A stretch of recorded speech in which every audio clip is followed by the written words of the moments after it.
As a foreigner starting a life in the US, what is the most important thing that after you first arrive the US? The one thing come to my mind is to create your identification. And how to create this identification? Paperwork, paperwork, paperwork.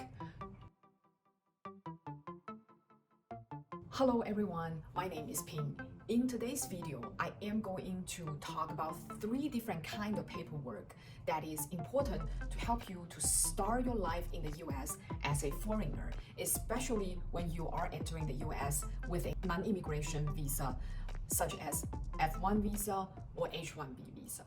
I know that you have done millions of pages of paperwork ever since you started to apply for school, getting the offers, gathering the paperwork to prove who you are, why you're qualified for this school or this job, and you get your visa interview, you finish the visa interview, finally you get the visa, enter the US, went through the customs, now you are excited, you are nervous, you are sad, and you're probably confused too, and now here I am. It's so uncool to tell you that the first thing you're gonna face is more paperwork. But don't stop here. The reason that you need to do this paperwork is for you to establish an identity in the US, because you and I coming to the US as a foreigners, we have no record. So let's start to talk about documents. Before we started to describe the 3 important documents you needed to get once you arrive the US, I would like you to gather your document type 0 together. What I would like to describe as document type 0 are the original legal paperwork, get you through your visa interview and through the customs. And there the legal paperwork proves that who you are in your original country and the reason of you coming to the US. And these paperwork typically include your passport from the country where you're from. And the second thing, as a F1 student, you will have an admission letter. If you were awarded a research assistant or teaching assistant, the letter might also describe it in the admission letter, or you will receive a second letter accompanied with the admission letter. And then the school will also give you an I-20. For H1B visa, you will have your offer letter of your job, a copy of your I-129 petition of your H1B visa, and also a notice, the I-797 notice of approval of your H1B visa. And then the last document is your I-94, which is a arrival card once you pass through the US Customs. This card used to be a physical card, but right now you can get it through an online system. I will put the link of the official online system where you can get your latest I-94 in the description section.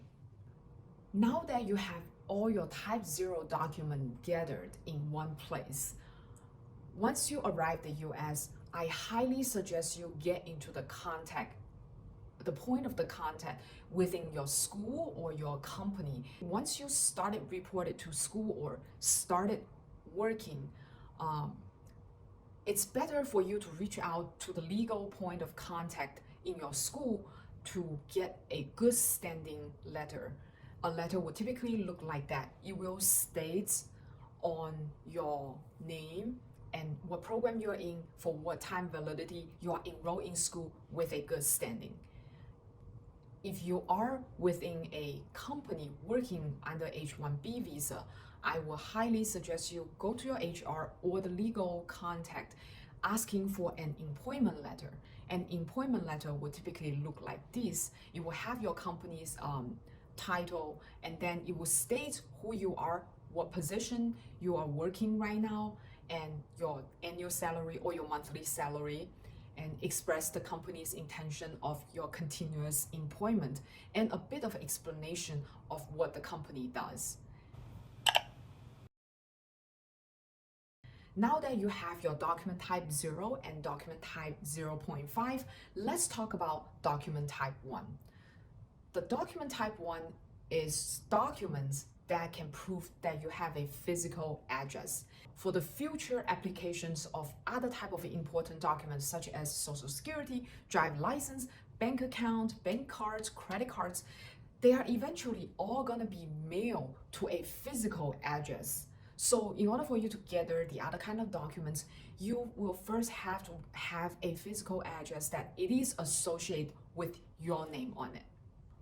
How can you get a proof of a physical address with your name? The simplest way is that when you arrive in the US, you are either renting a house or an apartment from someone else or from a rental company, you sign a lease. Even if you are sharing with other roommates, please do co-sign the lease. Or even if you are subleasing from someone else, do make sure the document properly reflects your name and your address there. And at the very beginning, before you have any other records in the US, you might have to pay deposit and also showing a letter of approval from your school as a good standing or an employment letter from your company with a contact number. It's going to be helpful for you to obtain your first leasing agreement or rental agreement. After you have your rental agreement in place, I will highly suggest you that to transfer the electricity or water or even gas utility bills under your name, because that will be a second type of documents that can be a proof of your physical address. One small little things I would like to mention here, a lot of people say, oh, I don't need to have a physical address. I can use a PO box. And there probably are incidents that people have put a PO box on their driver's license as a physical address, but that's a very rare case. And also when I look online for the information of applying a PO box, how ironically that you actually have to have a physical address filling in the form for you to be able to apply for a PO box. So eventually a physical address under your name, I guess, solves the problem of chicken and eggs and chicken and eggs and chicken and eggs.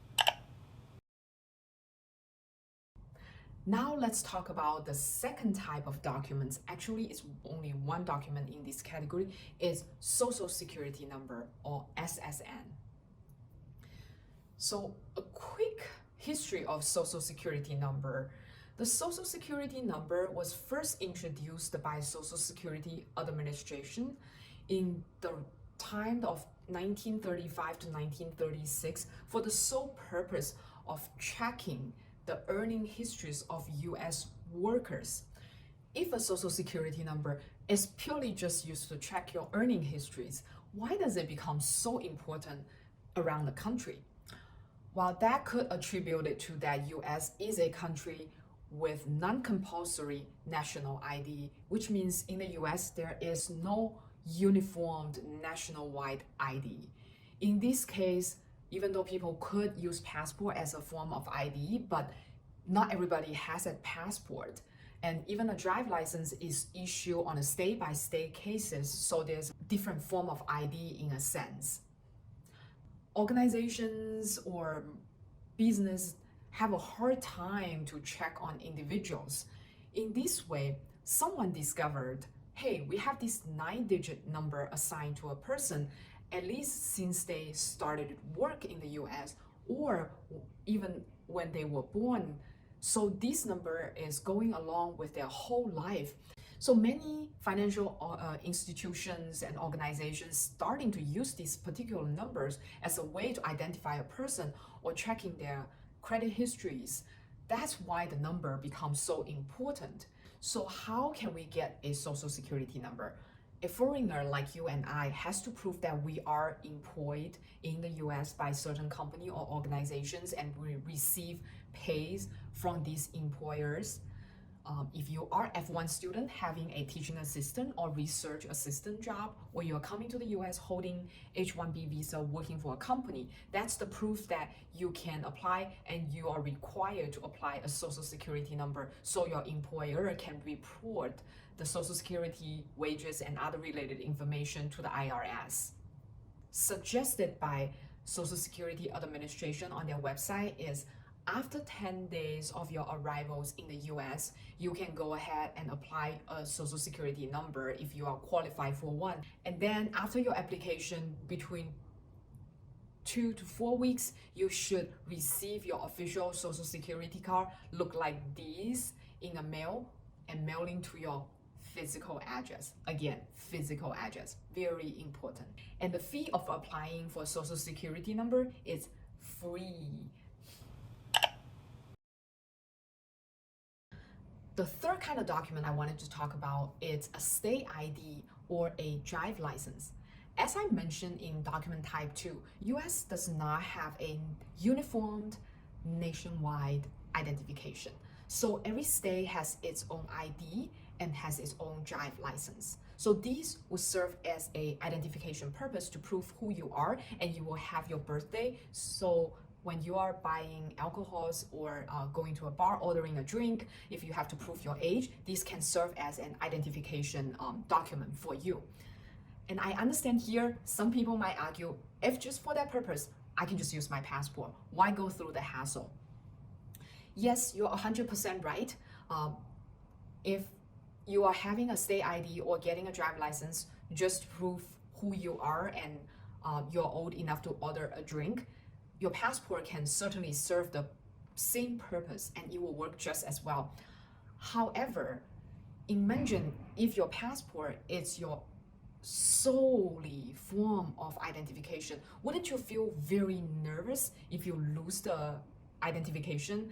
Even though you can be a very, very careful person, but there will still be chances of you just miss your passport or someone steal your passport. And can you imagine the kind of panic that if you lose the only form of your identification, even if you have a scanned copy, but that cannot serve as a legal document if you really need one because you lose the original passport.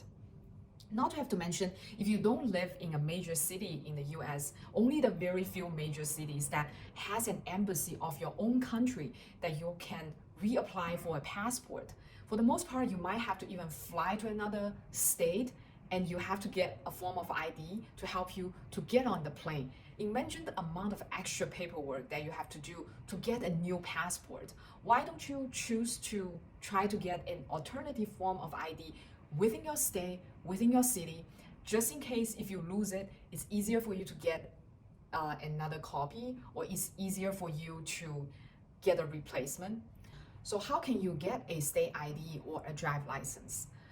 It's very simple. You can go on the DMV, the Department of Motor Vehicle, or the Division of Motor Vehicle in different states.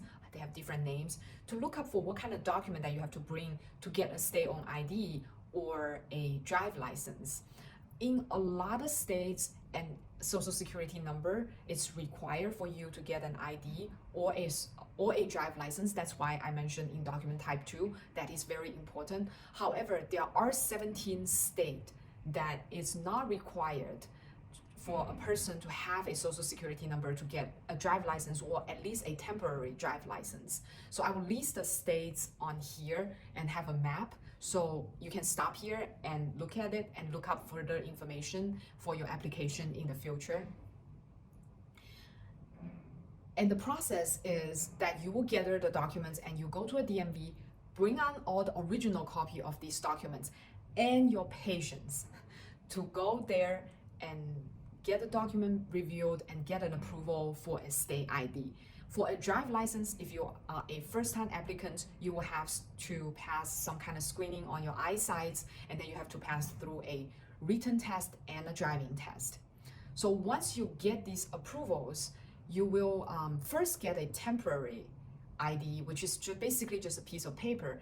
And after 15 business days, typically, you will get a plastic and more durable form of ID through mail on the physical address that you registered with your ID. And the fee of applying for a drive license, average throughout the country, is probably around $33. You can find the information online.